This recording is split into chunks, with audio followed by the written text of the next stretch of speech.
So we brought you earlier this week an interesting development where the Trump campaign wants to debate Biden 4 separate times, largely as a way in order to expose him to the rest of America. Biden campaign responding pretty forcefully yesterday. Let's throw that letter up there. They say that once that the vice president is invited, he will participate in 3 separate presidential debates. And they have called the call for more debates as a, quote, distraction. So once again, they are kind of, they're very nakedly almost admitting not only do they not want more debates, they like the basement strategy. They're like, yeah, let's keep it. What's not to like? And I think it's the smart one. Yeah. Which is they're like, not only that, they're just saying, let's stick with the Commission for Presidential Debates. We'll do the standard. And then they actually started going after to the Trump campaign saying, you better not try and say that the moderators are unfair. They're like, we want to make sure that there is no reason that the Trump campaign were to back out of these debates. So a little bit of a war of words, but I think it will look like we are going to have the standard 3 presidential debates, September 29th, October 15th,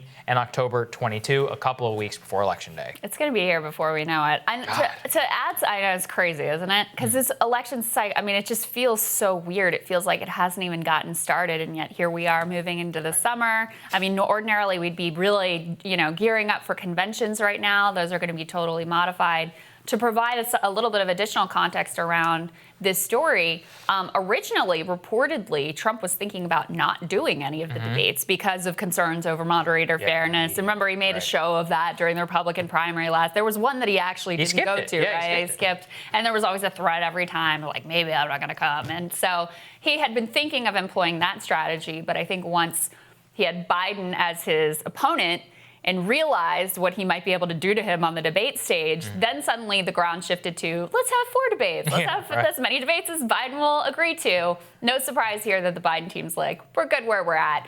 I also think that, the media kind of made a big deal over what a flop, and I made a big deal here over what a flop the Trump rally in Tulsa was over the weekend. But just from a strategic standpoint, it really does actually matter. Because if Trump was out there doing huge crowds and doing these big rallies and really looking like he was getting his mojo back, that would shift the ground. That was the whole strategy, was like, let's force a normal campaign to start to unfold again.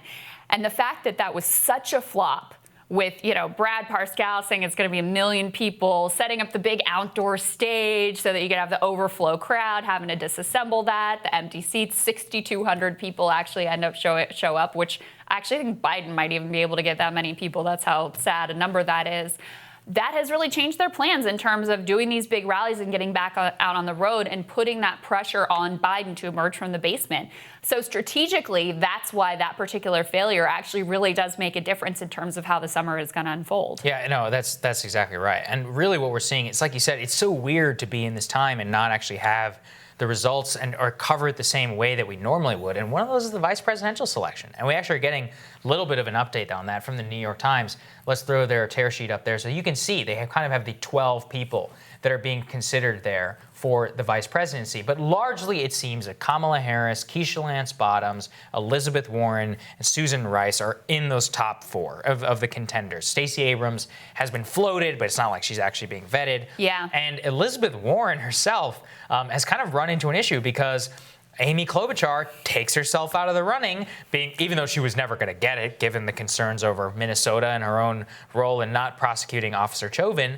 She takes herself out of the running. It's like, I think it should be a woman of color. Elizabeth Warren is not doing that. And she was actually even asked about it in a recent, I think it was a local news interview. Let's take a listen to what she said. Lots of pressure under the current climate for Joe Biden to pick a woman of color as his running mate. Senator Amy Klobuchar is the latest to support that call. Do you join that chorus?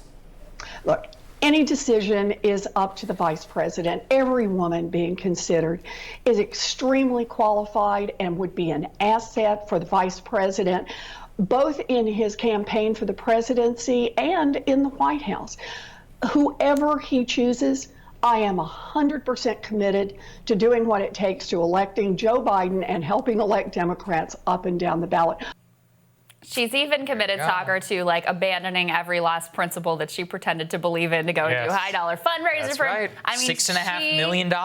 Really, I think for a while now has thought that she had the inside track to get that VP slot. And I have been highly skeptical. But if you think back to the primary, staying in the race, across Super Tuesday, when that difference could have really shifted the narrative and the balance in favor of Bernie Sanders if she had gotten out.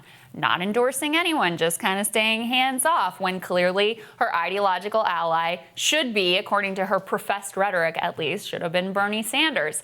Then she's like, sure, let's do high dollar fundraisers together. And actually, I think she had one of the biggest fundraising hauls for him of any of the special guests that he's brought in. So, and she moderated her rhetoric around Medicare for all. She clearly desperately wants to be vice president. And meanwhile, Amy Klobuchar is out there basically like throwing her under the bus, removing herself from contention and saying it should be a woman of color. I've always thought it was unlikely that Elizabeth Warren would end up in the VP slot because ideologically, even though she is willing to basically bend on every principle she's ever claimed to hold, they still on Wall Street aren't going to trust her because she's ever raised a voice of dissent, ever done anything that could even slightly dent their bottom line. And we know that Biden has been consulting with his donors in terms of settling on a VP pick. So look, you never know. I don't think it's highly likely. I don't think it's very likely either, just given the wins and where everything is. I still think it's going to be Kamala. I think Kamala is looking very good for the Biden campaign right now, which also doesn't make any sense if you actually think about the moment, but that's kind of the perfect encapsulation of where we are. Indeed it is. All right, more Rising for you after this.